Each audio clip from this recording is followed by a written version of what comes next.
Pasé años trabajando 80 horas a la semana en el negocio familiar, creyendo que todo eso también era mío, hasta que un día descubrí, por casualidad, que mis padres lo habían transferido todo a mi hermana, a mis espaldas. Una semana después, mi padre me llamó muy nervioso porque nuestro mayor cliente se iba. Solo le respondí: deja que lo resuelva la heredera. Si alguna vez te has sentido utilizado, olvidado o dejado de lado por quienes más deberían valorarte, esta historia es para ti. Entonces, suscríbete y quédate conmigo hasta el final, porque quizá aquí encuentres el valor que estás buscando. Cuando supe que mis padres habían transferido la empresa familiar a mi hermana menor, dejé inmediatamente de trabajar las 80 horas semanales que mantenían todo en funcionamiento, y en ese momento en que apagué mi celular y cerré la puerta de la oficina sin avisar a nadie, supe que algo dentro de mí se había roto de forma irreversible, porque no se trataba solo del esfuerzo, se trataba de años de vida entregados a un propósito que me prometieron como mío, y que ahora, con la frialdad de un documento escondido en el fondo de un cajón, me arrebataban como si yo fuera solo una empleada prescindible y no la responsable de mantener el lugar en pie durante los últimos 11 años, y cuando mi padre me llamó desesperado 7 días después, porque uno de nuestros mayores clientes estaba a punto de romper el contrato por falta de respuesta, solo le respondí con calma e ironía que debería pedir ayuda a la nueva dueña. Al fin y al cabo, si ahora era Natalia quien tenía la mayor parte de la empresa, nada más justo que ella se hiciera cargo también de los problemas. Y cuando colgué sin escuchar lo que dijo a continuación, comprendí por primera vez que ya no servía de nada buscar la aprobación de quien nunca me había visto de verdad, porque desde pequeña, yo, Elena Duarte, siempre había estado al lado de mi padre en el taller, luego en la oficina, luego en la sala de reuniones, e incluso siendo niña, ya ayudaba con lo básico: organizar archivos, atender llamadas, servir café, sonreír a los clientes, y todos decían que tenía talento para eso, que era demasiado madura para mi edad, que mi lugar estaba allí. Y con el tiempo, escuché tantas veces que la empresa sería mía algún día que moldeé toda mi vida en función de eso, rechazando propuestas de prácticas durante la universidad, graduándome con honores en Administración e Ingeniería Civil, rechazando invitaciones para trabajar en constructoras de renombre solo para estar allí, todos los días, antes incluso de que se abrieran las puertas, todos los días, después de que se apagaran las luces, cargando peso, resolviendo crisis, enfrentándome a retrasos, tratando con proveedores, manteniendo viva una reputación que mi padre había construido con mucho esfuerzo, y cada vez que alguien me preguntaba por qué no me marchaba de allí y abría algo por mi cuenta, yo respondía que aquello ya era mío, que todo estaba acordado, que el día que él se jubilara, todo pasaría a mí, que ese era nuestro plan, que ese era mi destino. Mientras tanto, Natalia, mi hermana menor, estudiaba artes visuales, pasaba temporadas en festivales de teatro, viajaba a ferias de moda y decía que el mundo corporativo era asfixiante, que no encajaba en ese modelo, que necesitaba respirar, vivir experiencias, descubrirse, e incluso cuando regresó de una larga temporada en Europa diciendo que quería intentar ayudar en la empresa, nadie cuestionó el cambio repentino, mucho menos mi padre, que inmediatamente creó un nuevo puesto, con un nombre bonito y funciones vagas, como consultora de imagen institucional, y aunque tenía mis reservas, acepté, porque creía que tal vez sería bueno tener a alguien más de la familia involucrado, porque confiaba, como siempre había confiado, que al final todo se resolvería de forma justa, hasta que un viernes, por la tarde, mientras buscaba unos contratos antiguos en una carpeta archivada, encontré el documento con firma notarial que cedía el 70% de las acciones de la empresa a Natalia y dividía el 30% restante entre mis padres, y cuando leí eso, juro que mi corazón pareció detenerse durante unos segundos, porque allí no había solo una firma o una decisión estratégica, allí estaba la certeza de que todo lo que había vivido había sido una ilusión cuidadosamente alimentada. Y aún más doloroso que el contenido del papel, fue saber que todos los directores habían sido informados, que en secreto ya la trataban, como la nueva dueña mientras me pedían informes, presentaciones, propuestas de expansión, como si yo todavía tuviera alguna autonomía, y ese fin de semana, encerrada en mi apartamento, me sentí como si hubiera caído en un abismo, sin poder dormir ni comer, repasando cada sacrificio, cada Navidad que pasé sola en la empresa cerrando el balance, cada cumpleaños que no celebré porque tenía una reunión, cada novio que no duró por mis ausencias,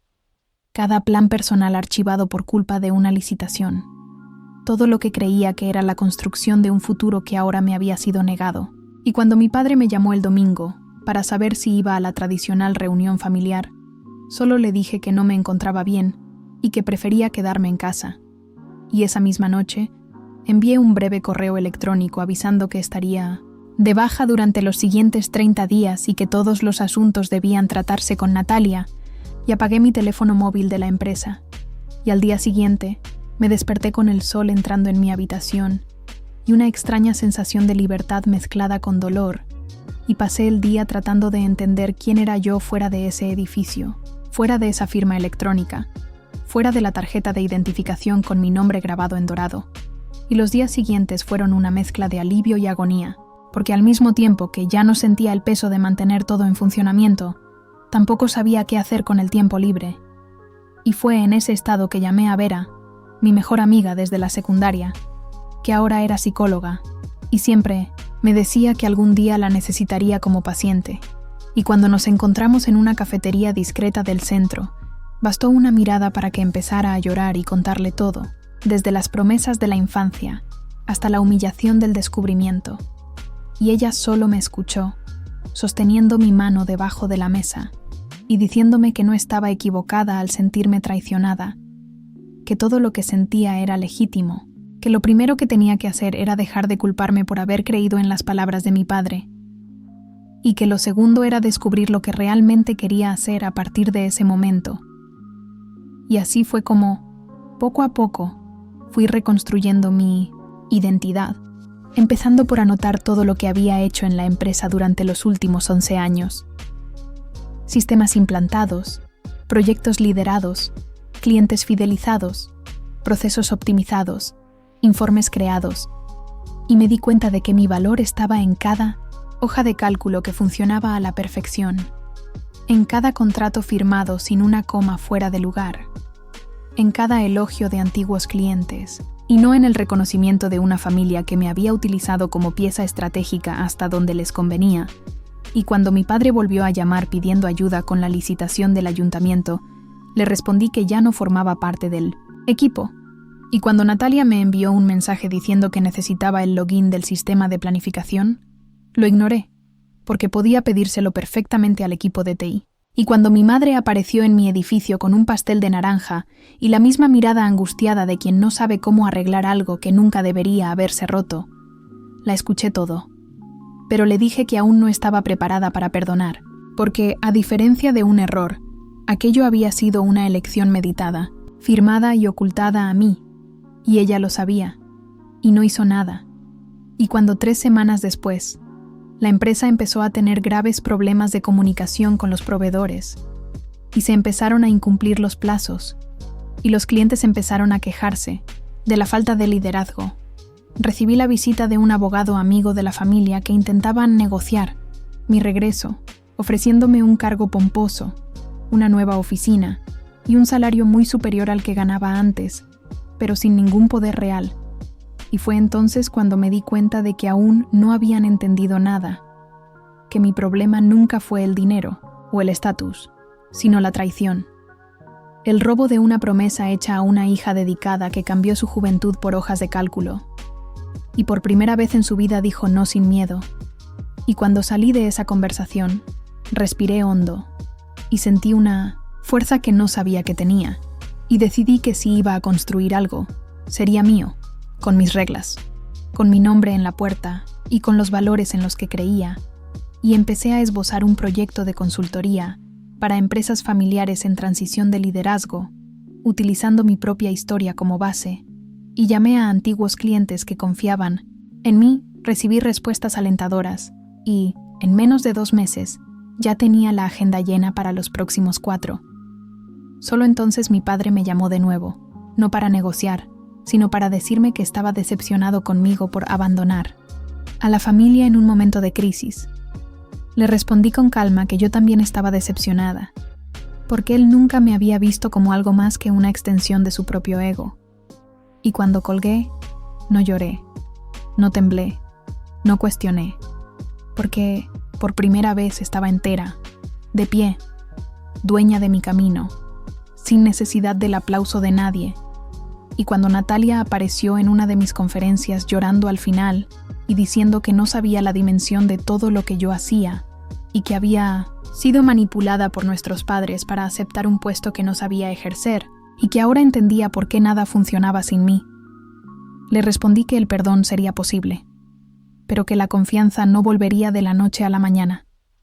y que tal vez podríamos reencontrarnos como hermanas en otro lugar, lejos de los papeles y los contratos. Y fue solo en ese momento cuando me di cuenta de lo mucho que había crecido, de lo en paz que estaba por no haber dado marcha atrás, por haberme elegido a mí misma, por haber dicho no cuando todo me empujaba a repetir el sí de siempre. Y hoy, cada nuevo cliente que atiendo, cada historia de herederos invisibles que escucho, cada lágrima que seco de quienes fueron abandonados por padres que no supieron compartir el reconocimiento, me recuerda que mi voz importa, que mi historia sirve de faro para quienes están perdidos. Y si has leído hasta aquí y te has identificado con algo, que no es tarde para empezar de nuevo, que no es una locura exigir respeto ni rebeldía decir basta, que el valor no es la ausencia de miedo, sino el acto de seguir adelante a pesar de él.